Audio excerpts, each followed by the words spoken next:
Good morning. Today is Tuesday, May 23rd, 2023.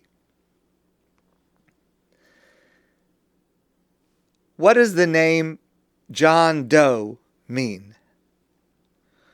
Well, John Doe, like Jane Doe, those are placeholder names for a person whose identity is unknown. And the usage of this name, John Doe, to stand for someone's name, comes from a court case in England in the 14th century, where it was used to refer to an anonymous defendant, and it was a famous case, so it was quoted very often, and it has been used ever since, John Doe and then later Jane Doe, to refer to a person in a court legal matter who is anonymous. Every country has its own version of a placeholder name, a name that is used for this purpose. In Spanish-speaking countries, often the name Juan Perez is used. In Canada, sometimes Joe Blow is used.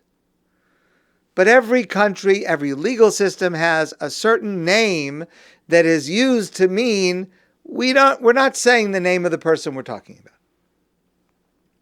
The oldest placeholder name in all of legal history is from Sefer Ruth, the Book of Ruth. And it comes from the passage that we're going to read on Shavuot. So you remember the story that Ruth and Naomi return back to their home, Bethlehem in Israel, and they are poor, and they ask for the help of their relative Boaz, and Boaz says to them, I will help you. I will be able to redeem the fields that are originally belonged to you, Naomi, and return them to your possession so that you'll be able to support yourself. However, I'm not the first closest redeemer. There's someone else who's closer who has the opportunity. So, first thing in the morning, Boaz goes to this other person and asks, will you redeem the fields? And here's what the McGill says.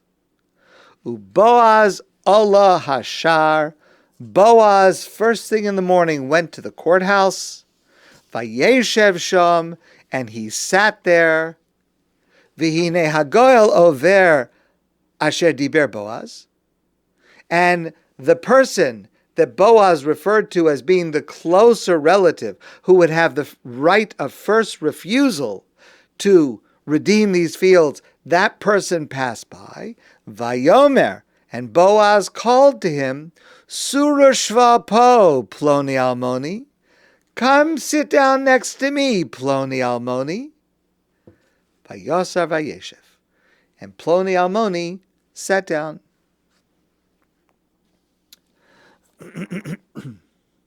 Throughout the Talmud, throughout Jewish law, Ploni is a placeholder name. It's a name that we use something like so-and-so when we want the identity of the person to remain anonymous, so we refer to this person as Ploni Almoni. We gave this concept to the world. So he's called Ploni.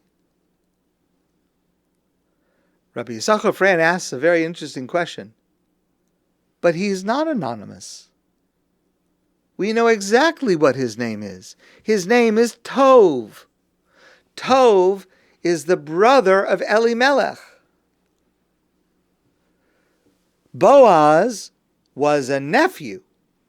So in terms of proximity to Elimelech, the one who had owned the fields and who had died, Ploni comes first.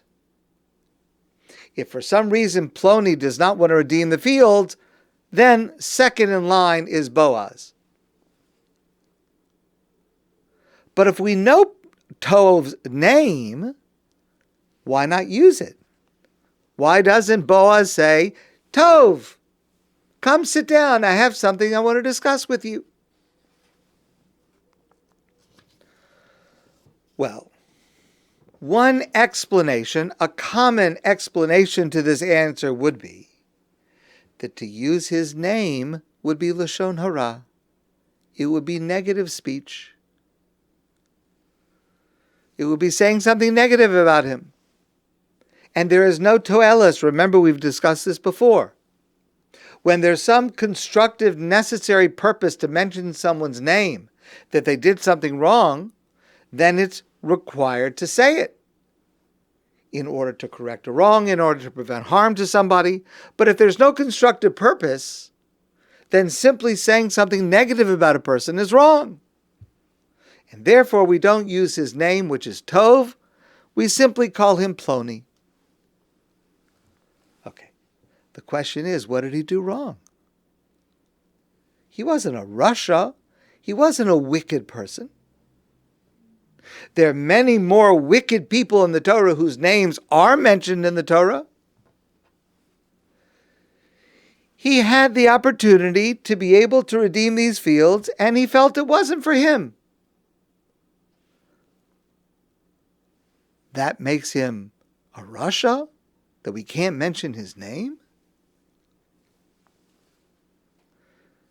At worst, he would be like the fellow my grandfather used to tell this story. There was someone who invented a drink, and he called it 4-Up. Changed his mind, he tried 5-Up. Then he thought to himself, maybe it'll work if I call it 6-Up. And then he gave up. Had he only gone one more number, 7-Up, he would have invented the most popular drink, but he gave up. Okay, so Ploni gave up. He did not do the mitzvah that he could have done. Says Rabbi Yissachar Frand, it wasn't a punishment. He was timid. He says, Boaz says to him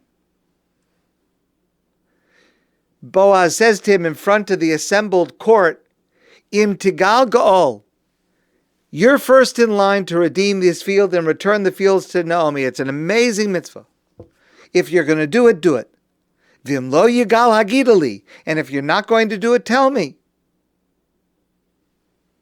Vayomer Hagoel, and Ploni says, Lo uchal ligol. I don't want to do it. He was timid. He lacked courage. He lacked boldness. And consequently, he fell to anonymity.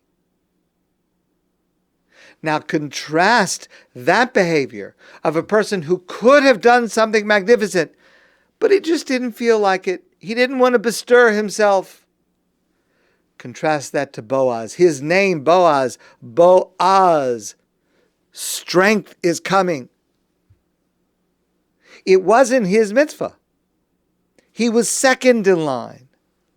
But when it became possible for him to fulfill this mitzvah, to be able to help Naomi, he jumped at the chance.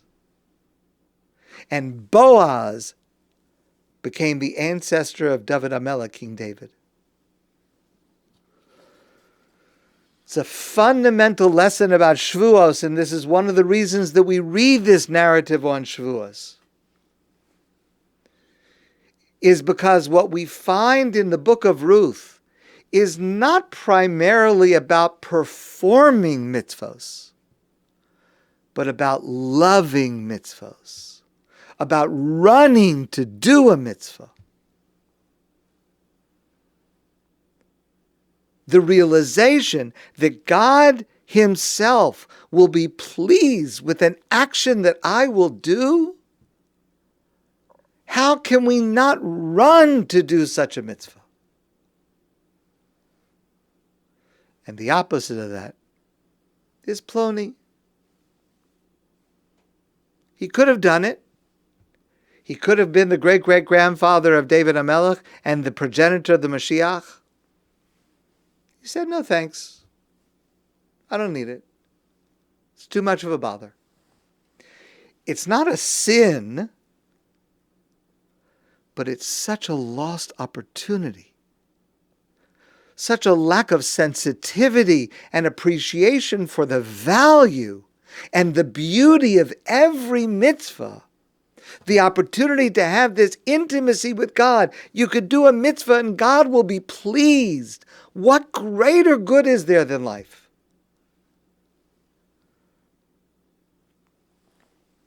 And we think about this. When we read this on Shavuos and consider why there is one in this story whose name is not even used, we do not even call that person by his name, not because he's bad,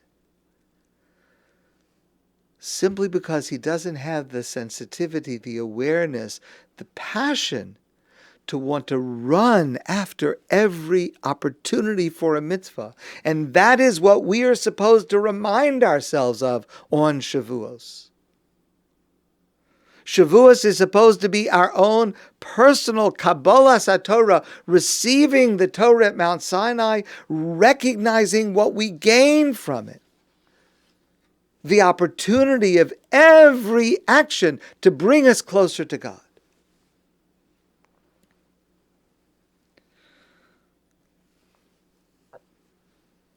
Recently I mentioned the Vilna Gaon Rabbi Eliyahu of Vilna, one of the greatest scholars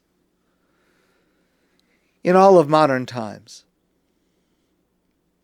His wife was an incredibly righteous woman.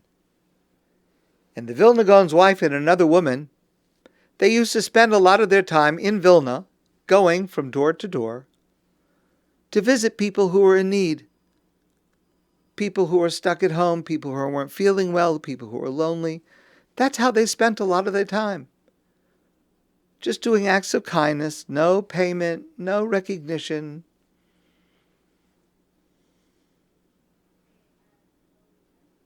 They had a deal between them, these two women, that whichever of them would die first would come back in a dream to the second woman and reveal what was going on in the world to come. And as it worked out, the friend of the wife of the Vilna Gaon passed away first. And a few days later, she returned to the wife of the Vilna Gaon in a dream. And she said to her friend, the wife of the Vilna Gaon, she said, I'm very, very sorry. First of all, there's a rule here in Shemayim, in heaven. I'm not allowed to tell you whatever happens up here. You got to wait. That's the rule. But I've been given permission to tell you one little detail. Do you remember the time, she says to her friend, do you remember the time when we were walking around knocking on people's doors one day looking to see who we could help, and we knocked on the door of someone and no one was home, and we were walking down the street and no one was home? Okay, so you're going to go to the next house. But we were walking away from the home down the street, and you, the wife of the Vilna Gaon, you saw that woman walking down the street in the distance.